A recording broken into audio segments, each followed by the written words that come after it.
जादुई पतंग की कहानी। गांव के किनारे एक छोटा सा गांव था जिसका नाम था सुखपुरा। ये गांव अपनी शांत और सरल जीवन शैली के लिए प्रसिद्ध था। यहाँ के लोग मेहनती थे और बच्चों के खेलने कूदने की जगहें भरपूर थीं। गांव के बच्चों को सबसे ज्यादा पसंद थी पतंगबाजी। हर साल वसंत पंचमी के दिन गांव में पतंगबाजी का मेला लगता था, जिसमें दूर दूर से लोग आते थे। इस गांव में एक छोटा लड़का रहता था जिसका नाम अर्जुन था। अर्जुन पतंग उड़ाने का बहुत शौकीन था, लेकिन उसके पास पतंग खरीदने के लिए पैसे नहीं होते थे। उसकी माँ घरों में काम करके परिवार चलाती थी और पिता बीमार रहते थे। अर्जुन अपने दोस्तों को रंग बिरंगी पतंगे उड़ाते हुए देखता और मन ही मन सोचता, काश मेरे पास भी एक पतंग होती। एक दिन अर्जुन जंगल के पास बैठा हुआ था। वह उदास था क्योंकि मेले का दिन करीब आ रहा था और उसके पास कोई पतंग नहीं थी। तभी उसने देखा कि एक बूढ़ा आदमी जंगल के रास्ते से गुजर रहा था। उस आदमी के हाथ में एक अजीब सी पतंग थी जो चमचमाती हुई दिख रही थी। अर्जुन ने उस आदमी से पूछा, बाबा, ये पतंग कैसी है? यह इतनी चमकदार क्यों है? बूढ़े आदमी ने मुस्कुराते हुए कहा, यह कोई साधारण पतंग नहीं है बेटा, यह एक जादुई पतंग है। अगर तुम इसे उड़ाओगे तो ये तुम्हारे हर सपने को पूरा कर सकती है। लेकिन याद रखना, इसे स्वार्थ के लिए इस्तेमाल मत करना। अर्जुन की आंखें चमक उठीं। उसने झट से कहा, बाबा, क्या मैं इसे ले सकता हूँ? बूढ़े आदमी ने पतंग अर्जुन को दे दी और कहा, इसे संभाल कर रखना, ये तुम्हें सही रास्ता दिखाएगी। अर्जुन पतंग लेकर खुशी खुशी घर लौट आया। अगले दिन उसने अपनी छत पर जाकर पतंग उड़ाई। जैसे ही पतंग आसमान में पहुंची, उसने महसूस किया कि कुछ अजीब हो रहा है। पतंग ने चमकना शुरू कर दिया और अर्जुन के सामने एक सुंदर परी प्रकट हुई।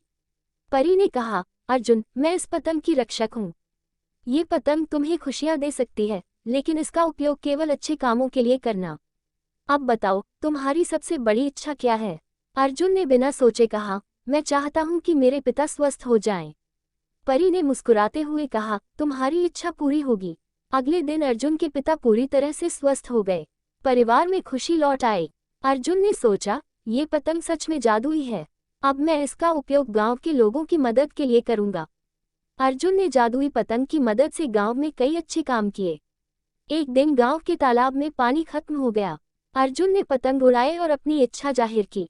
अगले ही पल तालाब पानी से भर गया। एक और दिन गांव में सूखा पड़ा।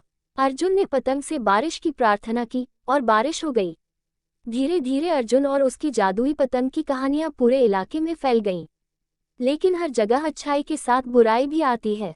गांव के कुछ लालची लोग अर्जुन की जादुई पतंग के बारे में जान गए। वे पतंग को हथियाने की योजना बनाने लगे।